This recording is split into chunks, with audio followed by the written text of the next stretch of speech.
शांति। आज बाबा की 22/12/2020 के महावाक्य हैं। सार है मुरली का। मीठे बच्चे, तुम्हें अभी बाप द्वारा दिव्य दृष्टि मिली है। अभी हमें बाप द्वारा दिव्य दृष्टि मिली है।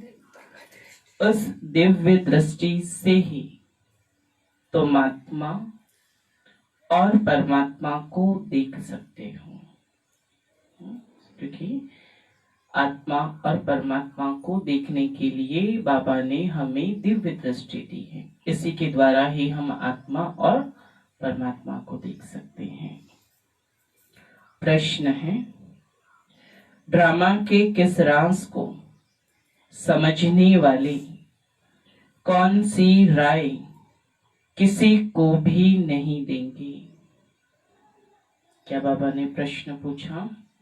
ड्रामा की किस राज को समझने वाले कौन सी राय किसी को भी नहीं देंगे? कौन सी राय हम किसी को भी नहीं दे सकते हैं? आसुरी राय किसी को नहीं दे सकते। और कौन सी राय हम किसी को नहीं दे सकते हैं?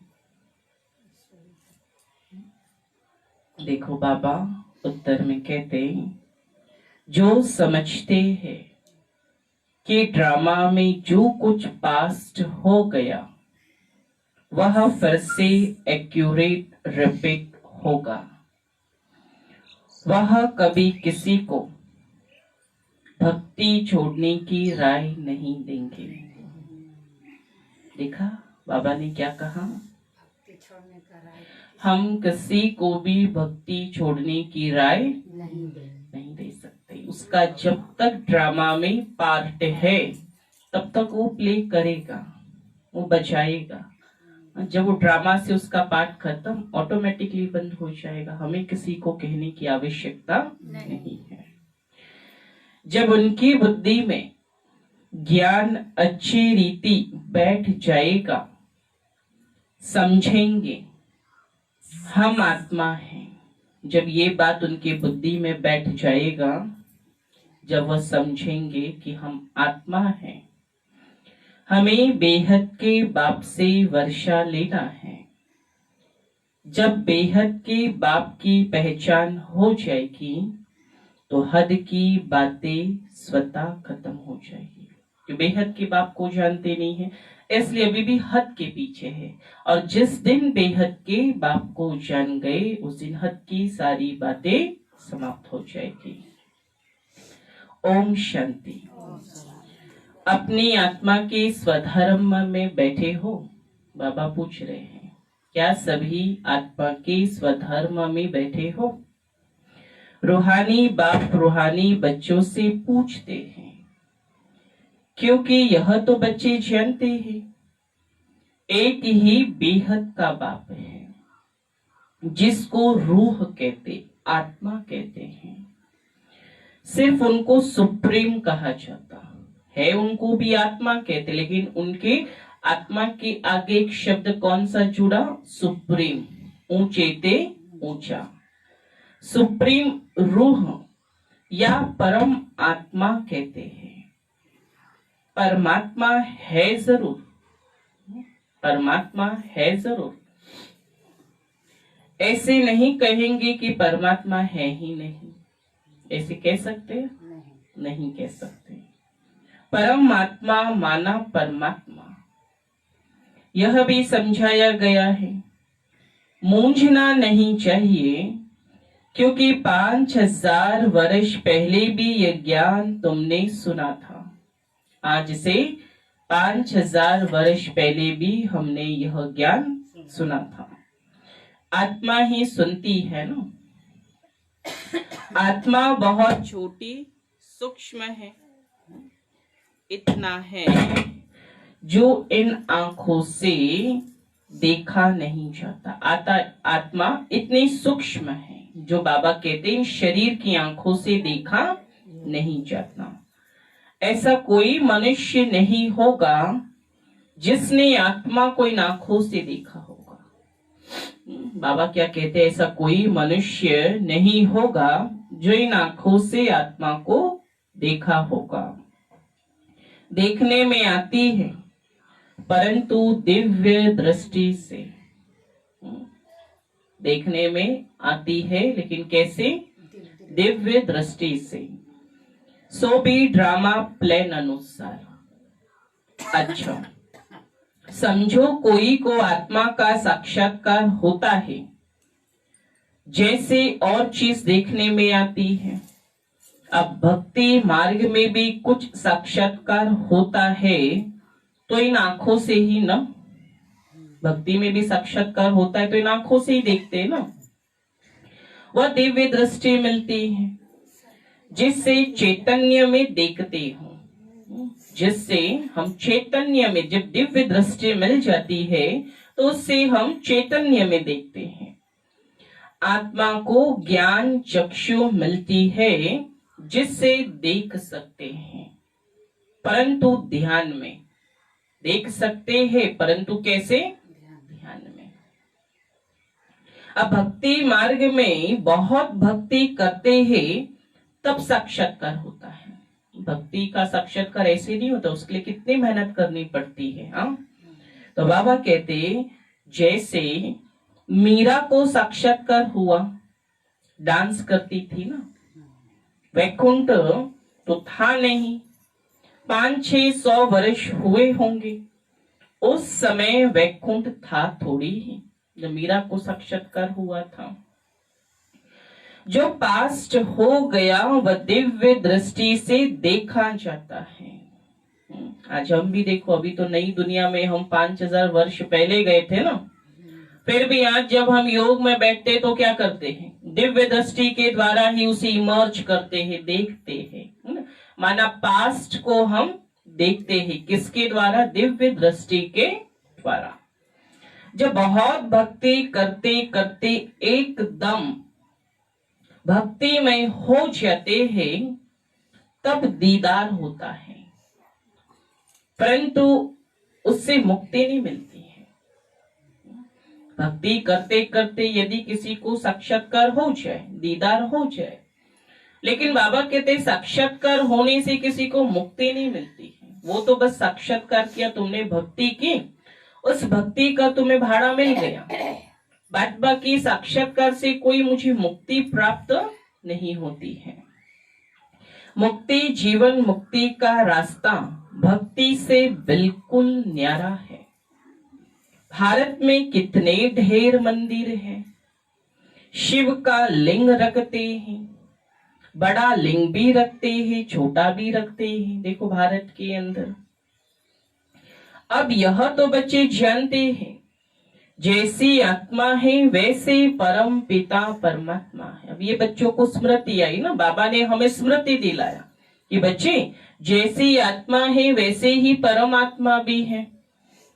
साइज सबका एक ही है। अब परमात्मा है यानी कोई बड़ी चीज है नहीं, बाबा कहते दोनों एक ही है, एक साइज है।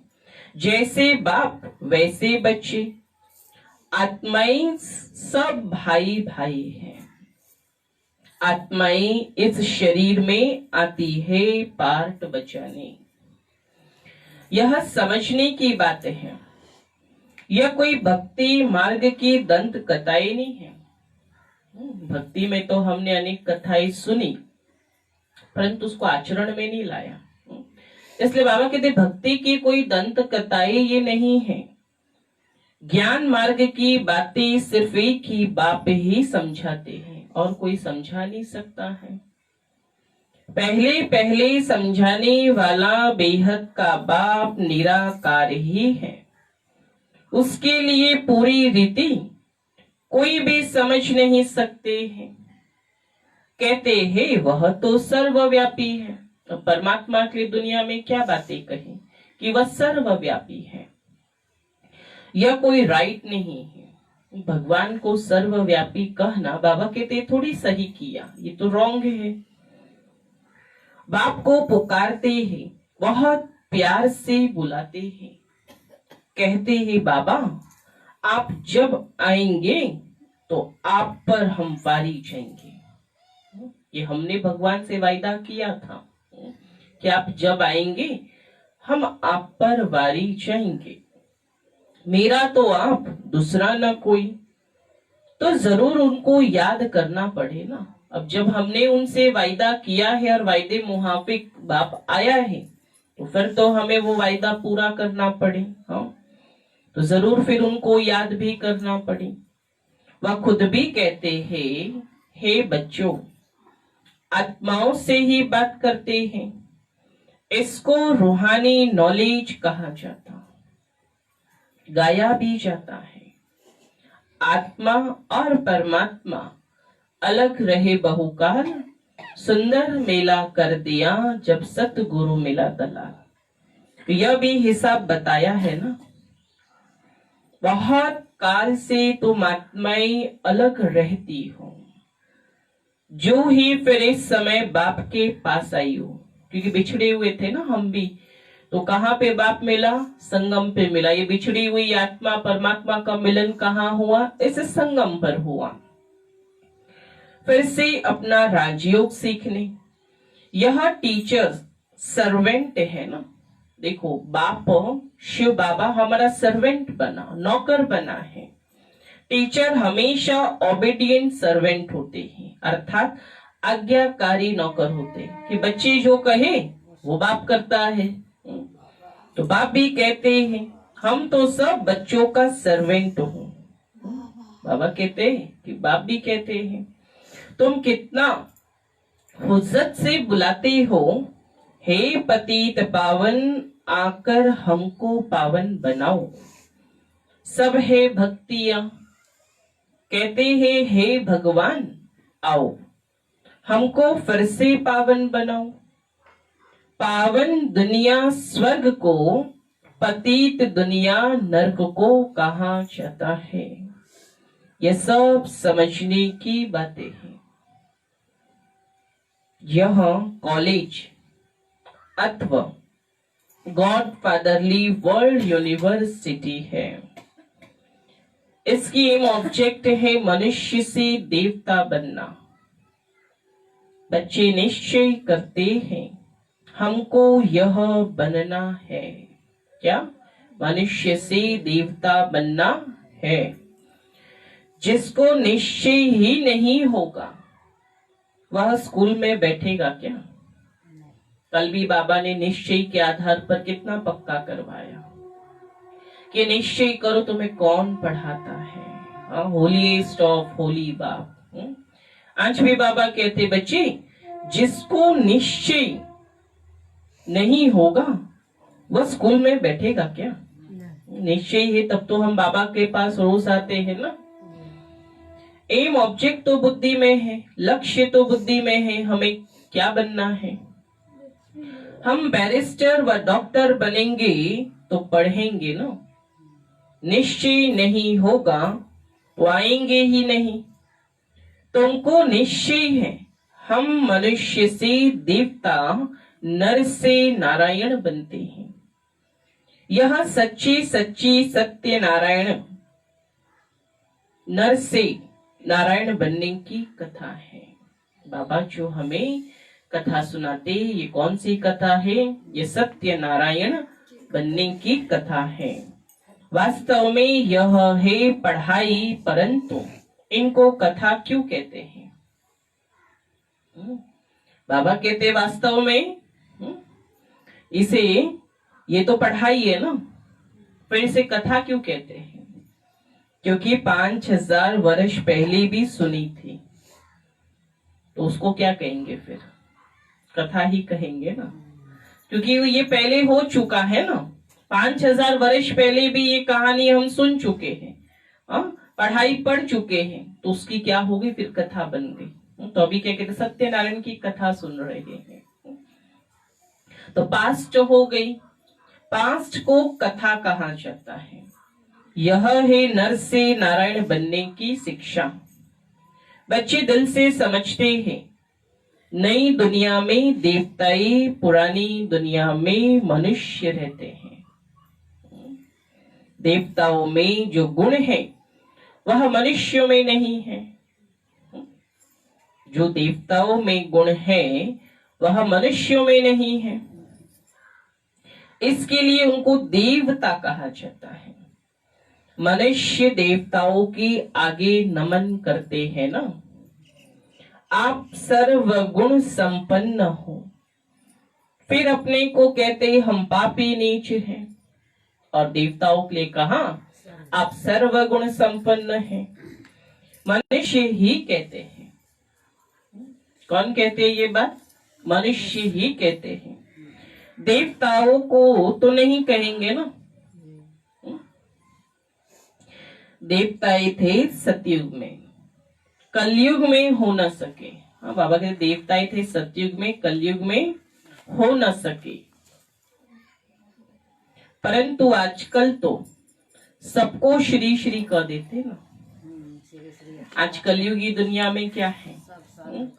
देखो तो सभी के नाम के आगे श्रीमती श्रीमान लगा देते हैं। हाँ? बाबा के श्रेष्ठ तो कोई है नहीं, लेकिन सबको श्रेष्ठ बना दिया।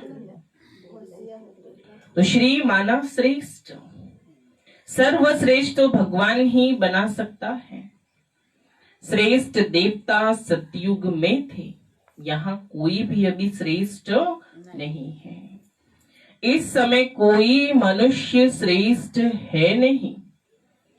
तुम बच्चे अभी बेहद का सन्यास करते हो। कौन सा सन्यास? बेहद का सन्यास करते हो। तुम जानते हो ये पुरानी दुनिया खत्म होने वाली है, इसलिए इन सब से वैराग्य बाबा याद दिलाता है। हाँ, हमें फिर से स्मृति दिलाता है क्या? कि बच्चे ये पुरानी दुनिया खत्म होने वाली है, इसलिए इनसे वैराग्य। वह तो है हठ योगी सन्यासी। दुनिया के सन्यासी देखे ना, वो है हठ योगी सन्यासी। घर बार छोड़ो निकले, फिर आकर महलों में बैठे हैं। क्योंकि सन्यासी पहले बनते तो घर बार छोड़ते हैं, फिर बाद में देखो तो फिर बड़े बड़े दान करवाते हैं, फिर जाकर के महलों में बैठते हैं। नहीं तो कुटिया पर कोई खर्चा थोड़ी ही लगता है।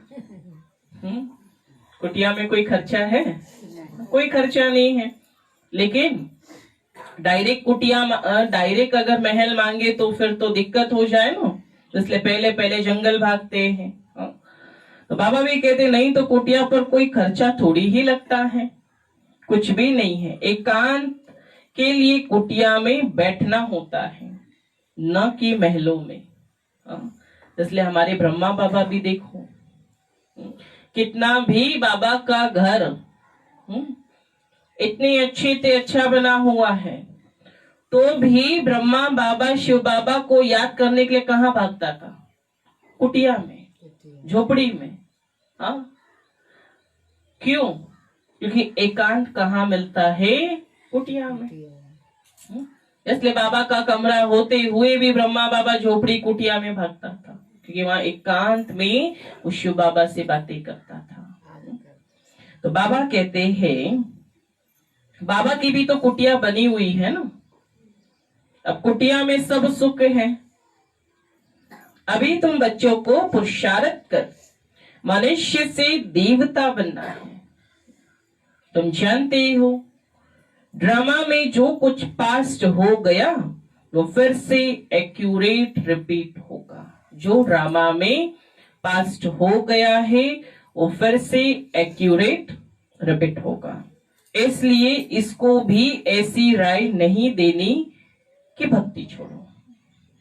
आज बाबा विशेष अंडरलाइन कौन सी बात करवा रहा है? कि हमें किसी को यह राय नहीं देनी कि आप भक्ति छोड़ दो। नहीं, उसका जब पाठ होगा ऑटोमेटिकली वो छूट जाएगा। जब ज्ञान बुद्धि में आ जाएगा तो समझेंगे हम आत्मा है। अब उसको कहेंगे बाप को याद कर, बाप को याद कर, उसे आत्मा ही पता नहीं है, और आप कहेंगे परमात्मा को याद कर, तो बाबा कहते कहां से याद करेगा? उसको स्वयं की तो स्मृति नहीं कि मैं कौन हूं, तो परमात्मा को कहां से याद करेगा? इसलिए बाबा भी कहते जब तक बुद्धि में ज्ञान न आए तब तक वो आत्मा निश्चय न करे अपने को। हमको अब तो बेहद के बाप से वर्षा लेना है। बेहद के बाप की जब पहचान होती है तो फिर हद की बातें खत्म हो जाती। जब बाबा की पहचान हो जाती तो हद की सारी बातें समाप्त हो जाती है।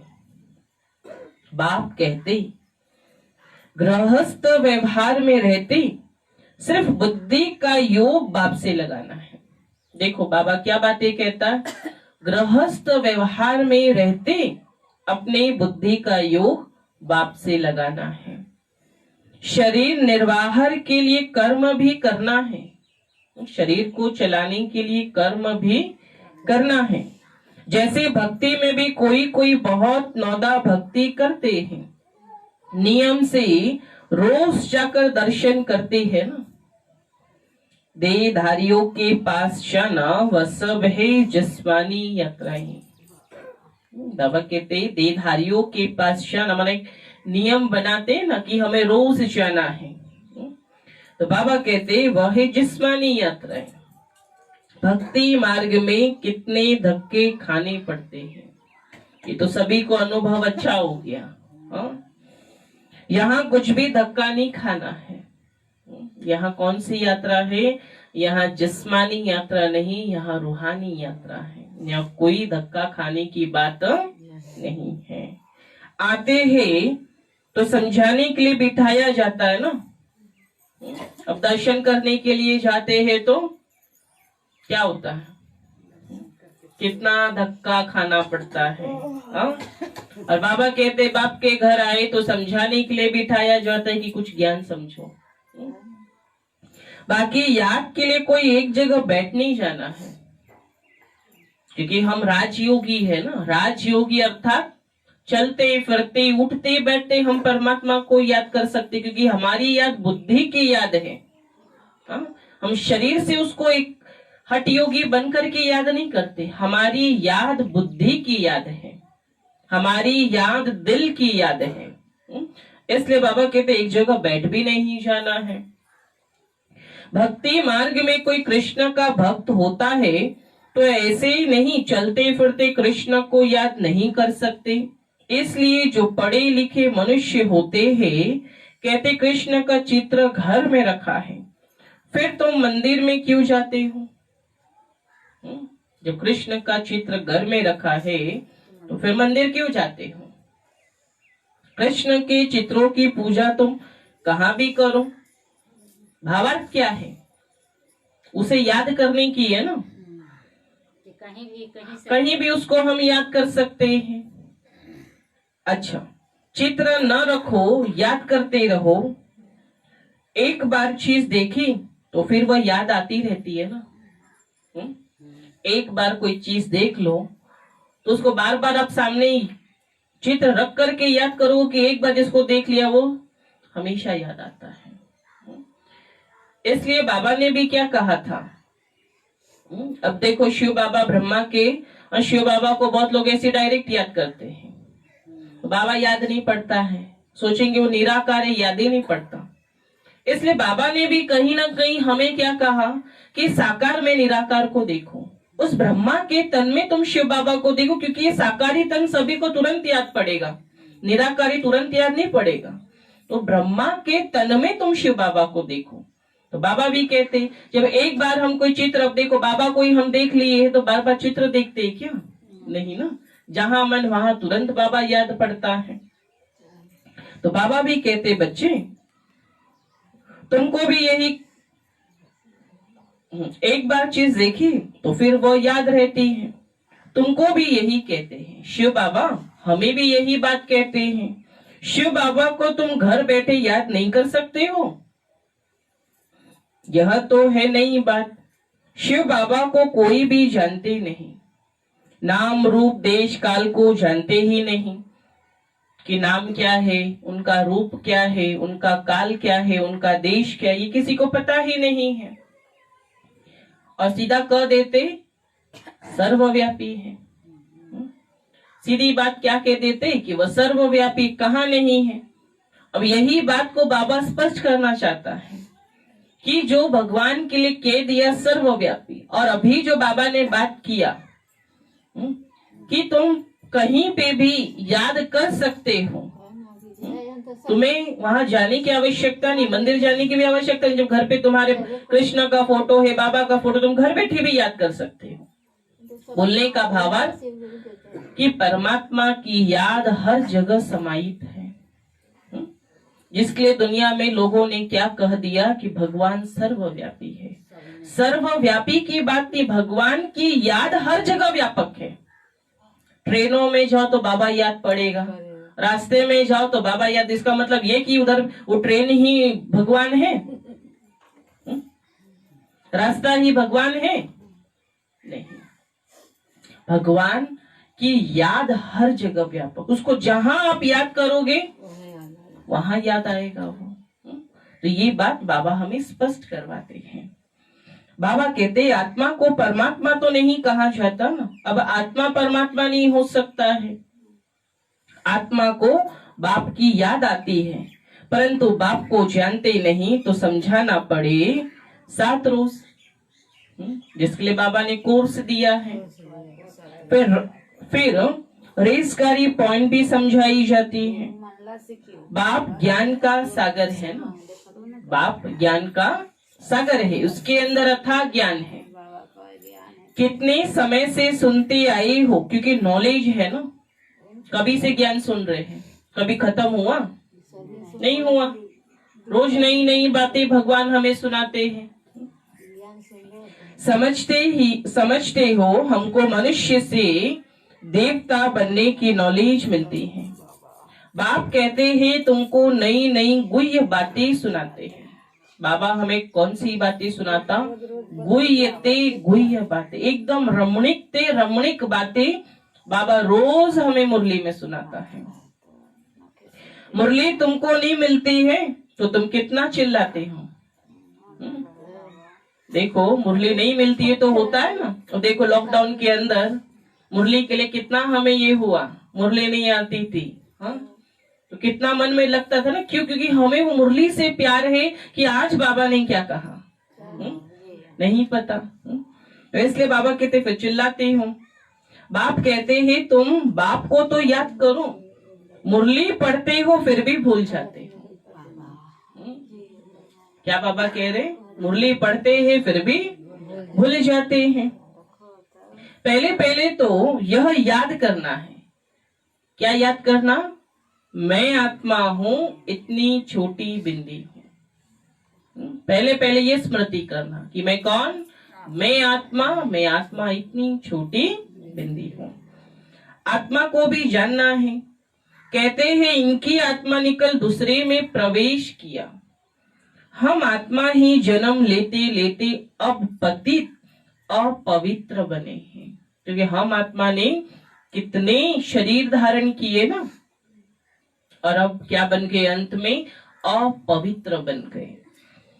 पहले तुम पवित्र गृहस्थ धर्म के थे, अब क्या हो गया? अब अपवित्र गृहस्थ बन गए, है ना। अभी भी तो गृहस्थ है, लेकिन पवित्र के बदले अपवित्र हो गए। लक्ष्मी नारायण दोनों पवित्र थे, फिर दोनों ही अपवित्र बने क्योंकि नीचे उतरे ना। फिर दोनों पवित्र होते हैं, तो क्या अपवित्र से पवित्र बने या पवित्र जन्म लिया?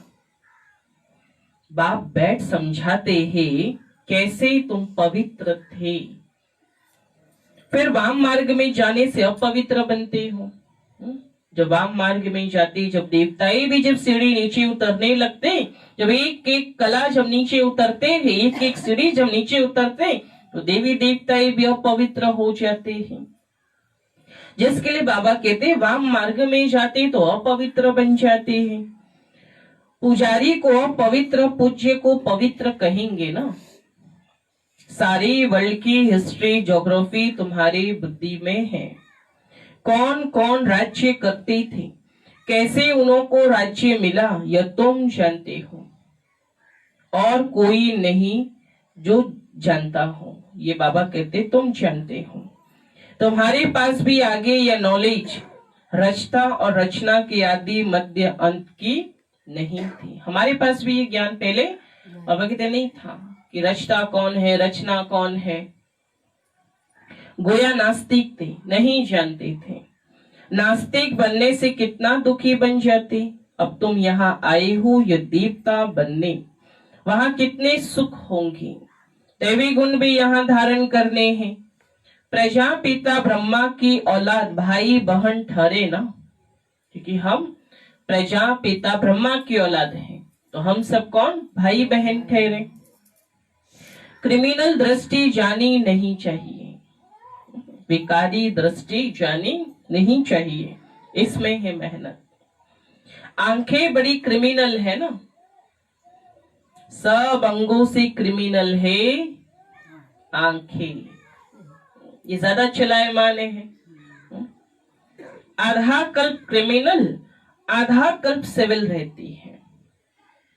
सतयुग में क्रिमिनल नहीं रहती। आंखें क्रिमिनल है तो असुर कहलाते हैं, अगर आंखें क्रिमिनल है तो असुर कहलाते हैं। बाप खुद कहते मैं पतित दुनिया में आता हूं, जो पतित बने हैं उनको ही पावन बनना है। तो ये भी बात है, जो पतित बने हैं उन्हीं को पावन बनना है। मनुष्य तो कहते हैं यह अपने को भगवान कहलाते।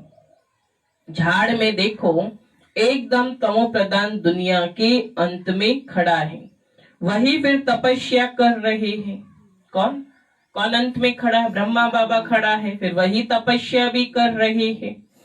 सतयुग से लक्ष्मी नारायण की डिनाइस्टी चलती है, राज्य चलता है।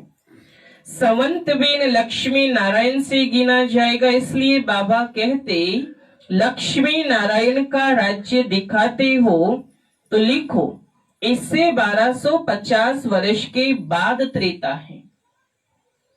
शास्त्रों में फिर लाखों वर्ष लिख दिए हैं, रात दिन का फर्क हो गया ना, कहा 1250 वर्ष और कहा फिर लाखों वर्ष। ब्रह्मा की रात आधा कल्प, ब्रह्मा का दिन आधा कल्प, यह बातें बाप ही समझाते हैं। फिर भी कहते मीठे बच्चे अपने को आत्मा समझो, बाप को याद करो, उनको याद करते करते तुम पावन बन जाएंगे, फिर अंत मति सो गति हो जाएगी। बाबा ऐसे नहीं कहते यहां बैठ जाओ, सर्विस एबल बच्चों को तो बिठाएंगे नहीं। सर्विस एबल करने वाले बच्चों को तो बाप बिठाएगा नहीं। सेंटर म्यूजियम आदि खोलते रहते हैं, कितनों को निमंत्रण बांटते हैं, आकर गॉडली बर्थ राइट, विश्व की बादशाही लो। तुम बच्चों, तुम बाप के बच्चे हो ना, बाप है स्वर्ग का रचयिता, तो तुमको भी स्वर्ग का वर्षा होना चाहिए। बाप कहते हैं मैं एक ही बार स्वर्ग की स्थापना करने आता हूं। एक ही दुनिया है जिनका चक्र फिरता रहता है। मनुष्यों की तो अनेक मतें हैं, अनेक बातें हैं, मत मंतांतर कितने हैं। इसको कहा जाता है अद्वैत मत, क्योंकि अनेक बातें हैं ना, अनेक मतें हैं। झाड़ कितना बड़ा है, कितनी टाल टालियां निकलती हैं, कितने धर्म फैल रहे हैं। पहले तो एक मत, एक राज्य था, सतयुग था तो सारे विश्व पर इनका राज्य था, श्री लक्ष्मी और श्री नारायण का। यह भी अभी तुमको मालूम पड़ा है, हम ही सारे विश्व का मालिक थे, फिर 84 जन्म भोग कंगाल बने हैं। अभी तुम काल पर जीत पाते हो, वहां कभी अकाले मृत्यु होता नहीं। कहा? सतयुग में। यहाँ तो देखो बैठे बैठे अकाले मृत्यु होती रहती है। चारों तरफ मौत ही मौत है। वहां ऐसे नहीं होता। नई दुनिया में ऐसी कोई बातें नहीं होती। पूरी, बाबा कहते, पूरी एज लाइफ चलती है वहां पर। वहां कोई अकाले मौत नहीं होती। भारत में प्यूरिटी, पीस, प्रॉस्पेरिटी थी। 150 वर्ष एवरेज आयु थी। देवताओं की जीने की आयु जो थी वो 150 वर्ष थी। क्यों?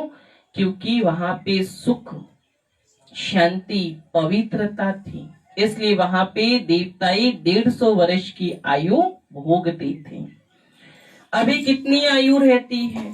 अभी देखो, अभी तो ज्यादा भी नहीं जीते हैं मनुष्य। हाँ, ईश्वर ने तुमको योग सिखाया तो तुमको योगेश्वर कहते हैं। वहां थोड़ी ही कहेंगे, सतयुग में थोड़ी ही कहेंगे। वहां पे तो हम क्या रहेंगे? राजेश्वरी, क्योंकि राज्य करने वाले होंगे ना। इस समय तुम योगेश्वर हो, तुमको ईश्वर राजयोग सिखा रहे हैं। फिर राजेश्वरी बनना है। अभी तुम ज्ञानेश्वर हो, फिर राजेश्वर अर्थात राजाओं का राजा बनेंगे। अच्छा, मीठे मीठे सिकी लदे बच्चों प्रति माता पिता बाप दादा का याद प्यार और गुड मॉर्निंग। रूहानी बाप की रूहानी बच्चों को नमस्ते। हम रूहानी बच्चों की रूहानी बाप दादा को याद प्यार, गुड मॉर्निंग और नमस्ते नमस्ते नमस्ते। सदा रहो हंसते, चलो बाबा के रास्ते, बने फूलों के गुलदस्ते। एक एक पॉइंट सुनाएंगे सभी मुरली की।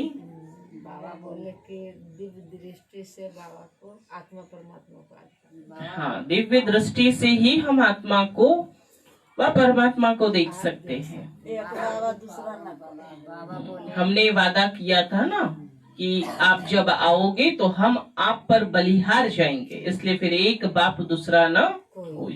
बाबा बोले बच्चे आत्मा समझकर बैठना, आत्मा समझकर, आत्मा निश्चय होकर के बैठना है। तुम बच्चों को ड्रामा के अनुसार किसी को भक्ति छुड़ा नहीं सकते। हाँ, तुम्हें ड्रामानुसार बाबा ने कहा तुम्हें किसी को भक्ति छुड़ाने की राय नहीं देनी। उसका जब ड्रामा में पार्ट होगा, जब उसकी बुद्धि में ज्ञान आ जाएगा, तब ऑटोमेटिकली उसकी भक्ति छूट जाएगी। बाबा बोले कि राज देने के लिए आए हैं, राज भी बनाना। हाँ, बाबा अभी हमें ज्ञान देकर के ज्ञानेश्वरी बना रहा है, फिर भविष्य में हम राजेश्वरी बनेंगे। पतितों से पावन बनना है।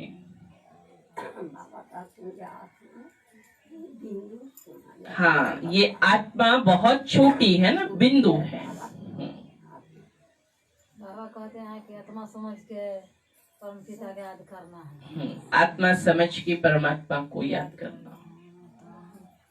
अच्छा, सारी मुरली की धारणा है। फर्स्ट पॉइंट, आंखों को सिविल बनाने की मेहनत करनी है। आंखों को पावन बनाने की मेहनत करनी है।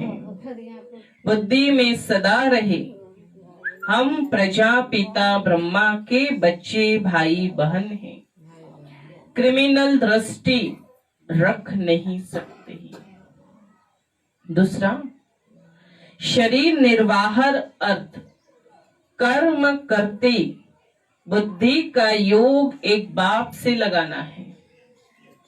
हद की सब बातें छोड़ बेहद के बाप को याद करना है। बेहद का सन्यासी बनना है। हद का सन्यासी नहीं, बेहद का सन्यासी बनना है।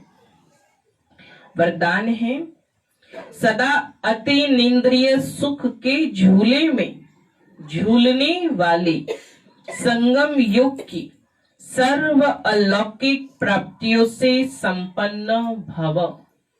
विस्तार है, जो बच्चे अलौकिक प्राप्तियों से सदा संपन्न है, वो अतीन्द्रिय सुख के झूले में झूलते रहते हैं।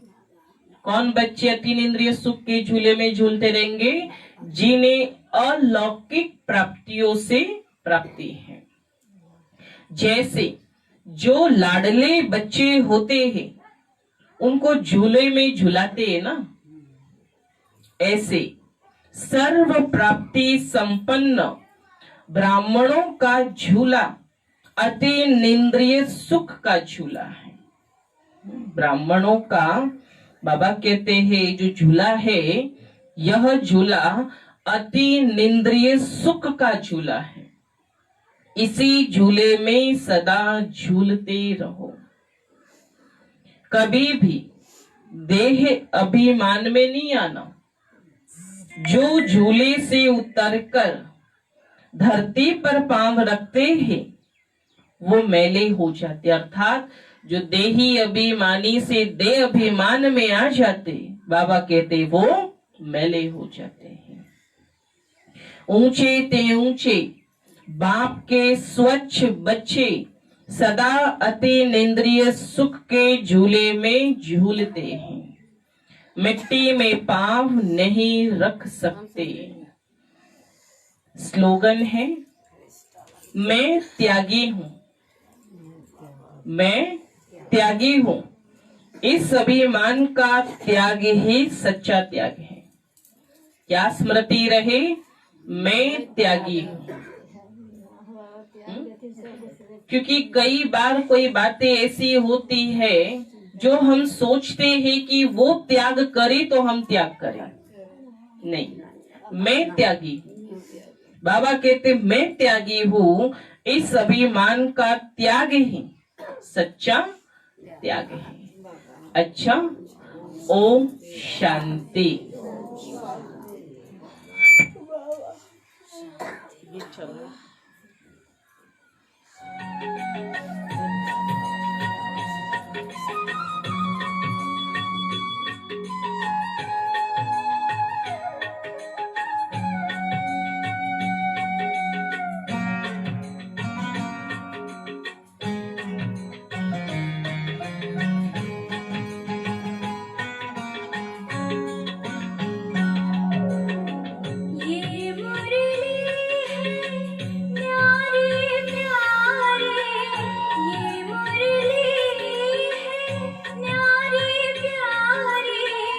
ये मुरली है,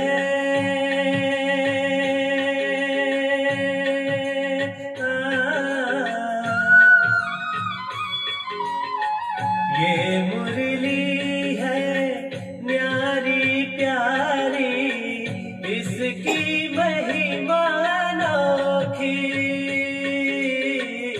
इसकी महिमा अनोखी।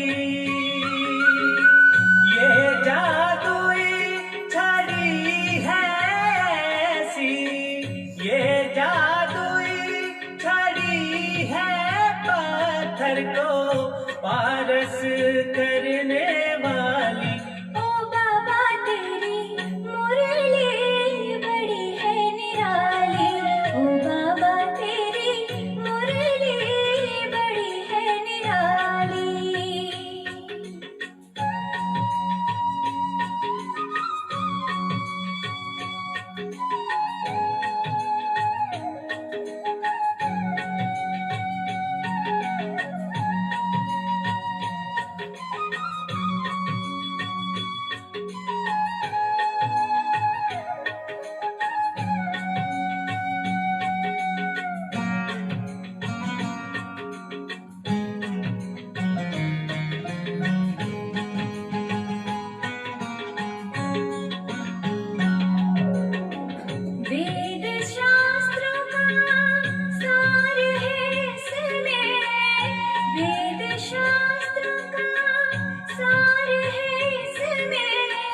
वेद शास्त्रों का